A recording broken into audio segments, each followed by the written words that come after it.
નમસ્કાર, જય હિન્દ, જય ભારત, રાધે રાધે, જય માતાજી।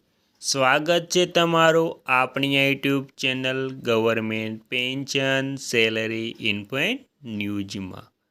તો આજે આપણે વાત કરવાના છે કે ગુજરાત રાજ્યના વિધવા બહેનો માટે જે સારા સમાચાર અને ખુશીના સમાચાર સામે આવ્યા છે તેના વિશે। તો ગુજરાત વિધવા બહેનો માટે પેન્શન વધારો ફાઇનલ, નવો પરિપત્ર જાહેર।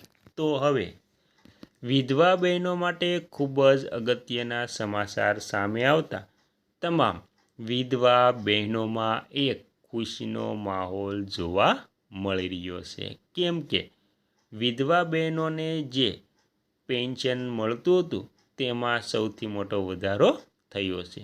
તો હાલ વિધવા બહેનોને ₹1250 પેન્શન દર મહિને મળે છે અને જે આ પેન્શન ₹1250 મળે છે તેમાં વધારો કરી ₹3000થી ₹4000 સુધીનો વધારો થવાનો છે।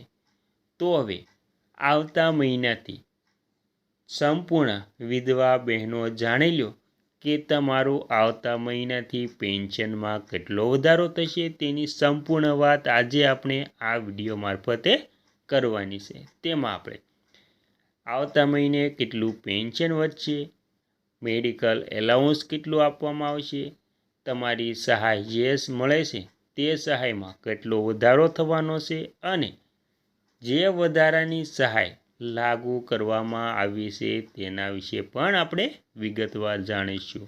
તો તેના માટે તમે ઘરે બેઠા કેવી રીતે ઓનલાઈન અથવા તો ઓફલાઈન તમે અરજી કરી શકો છો। તમારે દર વર્ષે હયાતીની ખરાઈ પણ કરવાની હોય છે, તેની પણ ટૂંકમાં જાણી લઈશું કે તમે હયાતીની ખરાઈ કેવી રીતે કરાવી શકો છો। આ બધી જ વાત અને આમાં આ પ્રક્રિયામાં તમારે કયા કયા પુરાવાની જરૂર પડશે તેની પણ આપણે સંપૂર્ણ વાત કરીશું। તે પહેલાં તમે આપણી ચેનલમાં નવા હોય તો આપણી ચેનલને સબસ્ક્રાઈબ કરી લેજો, કેમ કે આવી કોઈ પણ નવી અપડેટ આવે તે નોટિફિકેશન સૌથી પહેલાં તમને મળી જાય અને વિડીયો ગમે તો લાઈક કરવાનું ભૂલતા નહીં। સંપૂર્ણ વાત વિગતવાર જાણીએ તો ગુજરાતમાં મોંઘવારી સામે રક્ષણ મેળવવા માટે વિધવા સહાય પેન્શન વર્તમાન ₹1250થી વધારીને ₹4000 પ્રતિમાસ કરવાની ઉગ્ર માંગ ઉઠી છે। સામાજિક કાર્યકરો અને વિધવા બહેનો દ્વારા સરકાર સમક્ષ આર્થિક સહાય વધારવા માટે સતત રજૂઆતો થઈ રહી છે। વર્તમાન સ્થિતિ અને મોંઘવારીનો માર ગુજરાત સરકાર દ્વારા ગંગા શ્રુપા આર્થિક સહાય યોજના હેઠળ વિધવા બહેનોને દર મહિને ₹1250 ચૂકવવામાં આવે છે। આજના સમયમાં અનાજ, શાકભાજી, વીજળી અને દવાઓના વધતા ખર્ચ સામે આ રકમ ખૂબ જ ઓછી સાબિત થાય છે।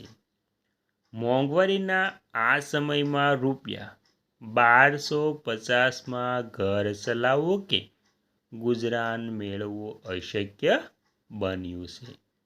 પેન્શન ₹4000 કરવાની જરૂરિયાત મૂળભૂત જરૂરિયાતો પૂરતું પોષણ, અનાજ, જીવન જરૂરિયાતની વસ્તુઓ ખરીદી શકાય અને આરોગ્ય અને દવાઓ, ઉંમરલાયક અથવા તો બીમાર મહિલાઓને દવાઓનો ખર્ચ મોટો હોય છે, જે આ રકમથી હળવો થઈ શકે છે। આત્મનિર્ભરતાની વાત કરીએ તો મહિલાઓ અને અન્ય પર આધાર રાખતા વગર પોતાનું સન્માનભેર જીવન જીવી શકે